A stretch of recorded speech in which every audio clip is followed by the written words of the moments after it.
qeyd eyləyim dəyərli qardaş kimi. Bizlərə hər bir zaman hünərli qardaş kimi. O hövsanlı qardaşın xətri əzizdir bizə. Bilənlər də bilir ki, qəlbi təmizdir bizə. Ofisi var qardaşın, olan seriyası vardı. Algı satqı barədə bizlərə iftixardır. Vəfalı oğlandır o, bizlər üçün hər zaman. Candan əziz candır o, bizlər üçün hər zaman. Ev algı satqısında işində bir nömrədir. İşlərin algısında işində bir nömrədir. Ramiz əcəb qurmusan şirkəti milləti üçün. Canla başla edirsən xidməti milləti üçün. Biz Nolon algı satqı barədə söhbət etdik. İşləri tərtəmizdir, daima hörmət etdik. Başçılıqdadır Ramiz, işləri düzgün qurub. Şirkəti hər barədə dəyərlə üstün qurub. Bakılı balasıdır qardaş, şanlıdır, şöhrətlidir. Dostlarının yanında həmişə sədaqətlidir. Ofisi də hövsandadır, razı qalır müştəri. İşində əlbəttə ki, tapılmaz bərabəri.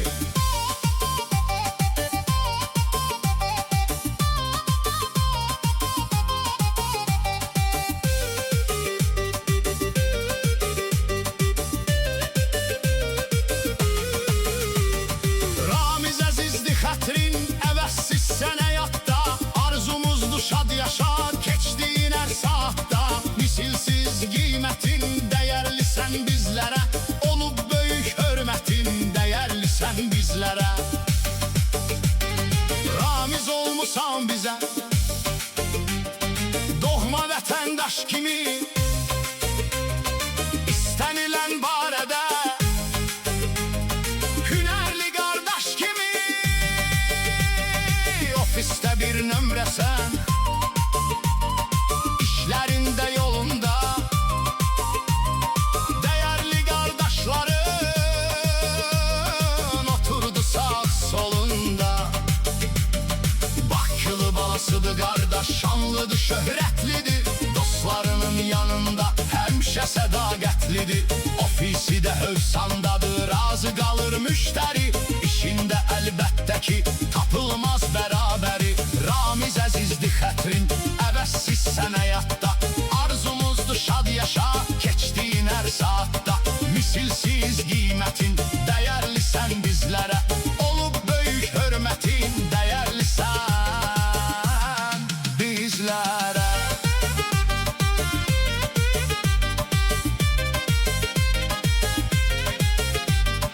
Ramiz olmusan bizə,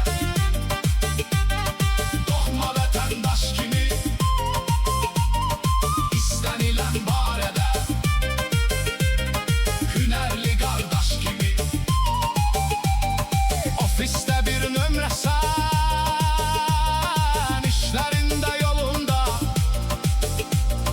Dəyərli qardaşların oturdu sağ